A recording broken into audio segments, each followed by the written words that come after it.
जय हिंद दोस्तों, कैसे हैं आप सभी? जैसा कि आपको मालूम होगा कि आरा में माँ आरा यात्री निवास पे 3 दिवसीय कथा स्वामी आचार्य पूर्ण चेतन जी महाराज के द्वारा किया जा रहा था। तो चलिए स्वामी जी हमारे सामने मौजूद हैं। तो स्वामी जी बहुत-बहुत स्वागत है हमारे चैनल पर आपका। जी सर। हम लोग जो है लुधियाना पंजाब से हैं, माछवाड़ा साहिब से। ठीक है जी।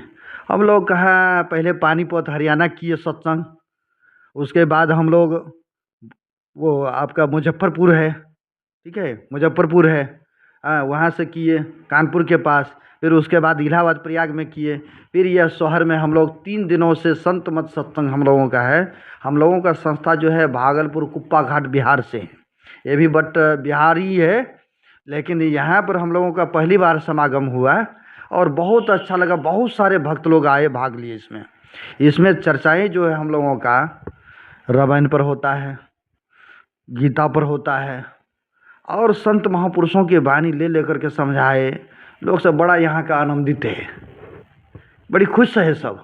और हम लोगों का मुख्य बिंदु है, गुरुदेव का आदेश है, झूठ, चोरी, नशा, हिंसा, व्यभिचार, इन पंच पापों को त्याग करना होता है। और ध्यान मुख्य है मेडिटेशन, माना गुरु युक्ति लेकर के मेडिटेशन करना यानी ध्यान करना। ध्यान कैसे करेंगे? तो आंख बंद करके, और देखने की कला होता है कि कहाँ पर हम देखेंगे, यानी दोनों दृष्टि को धार को जब जोड़ते हैं व्यक्ति, उसके अंदर में विद्युत प्राप्त हो जाता है, यानी प्रकाश हो जाता है, ज्योति शब्द सब सुनाई देता है। वह शब्द को पकड़ के परमात्मा के धाम में जाते हैं व्यक्ति। इससे क्या होगा? जहाँ से हम लोग आए हैं, पहले कहाँ थे? निशब्द में थे। निशब्द से हम लोग शब्द में आए, और शब्द से कहाँ तो प्रकाश में हम लोग आ गए हैं। अब प्रकाश से कहाँ तो व्यक्ति अंधकार में है। प्रत्येक मानव क्या है? आंख बंद करते तो अंधकार देखते हैं। लेकिन यही मेडिटेशन है, ध्यान करने से, सुमरण करने से, ध्यान करने से वह व्यक्ति वह परमात्मा के धाम में पहुँचते हैं। इसलिए हमारी संस्था में मुख्य है ध्यान करना, साधन करना, सुमरण करना और पंच पापों को त्याग करना। हमारे सदगुरु महाराज लिखते हैं, महर्षि में परमंश जी महाराज, संत मता बिनु गति नहीं, सुनो सकल दे कान, और ज्यों चाहो उद्धार को बनो संत संतान। स्वामी जी, आरा में आप आए, आरा में आपका प्रवचन करने का अनुभव कैसा रहा? बहुत अच्छा रहा। यहाँ की यात्रीगण भी बहुत सुन करके बड़ी खुश हुआ है। कहा ऐसा कथा हमने पहली बार सुना हो। क्योंकि हमारी संस्था में नहीं चाय चलता है, नहीं प्याज लहसुन, भंडारा अभी चल रहा है। इसमें लहसुन प्याज चाय वगैरह सब कुछ नहीं चलता है। सादा सिंपल भोजन, सात्विक भोजन। और हम लोगों का भी कोई नशा नहीं है, सिंपल हम लोगों का भोजन होता है। हम लोगों को ज्ञान उपदेश करते हैं कि देखो पंच पापों को छोड़ के रहो। हमारे सदगुरु महाराज लिखते हैं, जो निज घट रस चाहो तो अपने को पंच पाप से हरदम खूब बचाओ। है एक झूठ नशा है, दूसर तीसर नारी पर की, चौथी चोरी, पंचम हिंसा, दिल से इन्हें अलगाओ। अब मैं ही सहज वचन चाहो, गुरु पद टहल नित कमाओ। कमाना कौन सा है? तो आध्यात्मिक कमाना होता है। स्वामी जी, भारत को अखंड भारत बनाने के लिए क्या कहना चाहेंगे? हम तो चाहते हैं, हम भी चाहते हैं कि अखंड भारत हो, एकता हो। हमारी भारत की झंडियाँ सब दिन से चलता आ रहा है और फरता रहे, सब एकता हो जाए। हम लोग तो बड़ा इसके लिए प्रयत्न भी करते हैं, और हमारे साधु समाज को भी इसका मैसेज जा रहा है।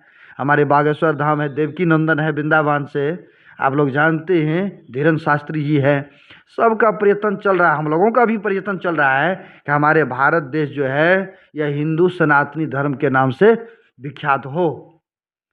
स्वामी जी, आपके जो 3 दिवसीय कथा प्रवचन हुए, उसमें जितने भी लोग थे भक्ति भाव विभोर हो गए थे। पुनः कब आपको सुनने का सौभाग्य प्राप्त होगा आरावासियों को? देखिए, हम लोग साल में एक बार इधर से आवागमन करते हैं, क्योंकि हम लोगों का प्रोग्राम अप्रैल तक है, जनवरी से लेकर अप्रैल तक। अब अप्रैल में उधर से लौटेंगे, लास्ट अप्रैल में, तो हो सकता है कि फिर प्रोग्राम होगा। आश्रम भी है यहाँ पर रामपुर मिल्की में, यही आरा में है, तो वहाँ पर सुनते हैं। सब भक्तों की इच्छा हो रही है, विचारे मीटिंग हो रहा है, वहाँ पर भव्य पंडाल लगेंगे, फिर वहाँ पर हो सकता है लास्ट नेक्स्ट अप्रैल में। तो स्वामी जी, जैसा कि आपने कहा कि अप्रैल में आप पुनः आएंगे, तो ये तो ज़ाहिर-सी बात है कि आपका व्यस्त कार्यक्रम होता है, लेकिन जाते-जाते आप आरा वासियों को क्या कहेंगे? हम यहाँ के वासी के लिए बहुत बहुत शुभकामना करते हैं, धन्यवाद देते हैं कि हमारे सदगुरु महाराज की कृपा सबके ऊपर बना रहे, सबका मंगलमय जीवन व्यतीत हो, यह लोक और परलोक दोनों सुखद हो, क्योंकि शुभ काम किए हैं सब मिल करके। सबके लिए हम शुभकामना करते हैं परमात्मा से, सबका यह लोक और परलोक दोनों सुखद हो, मंगलमय हो।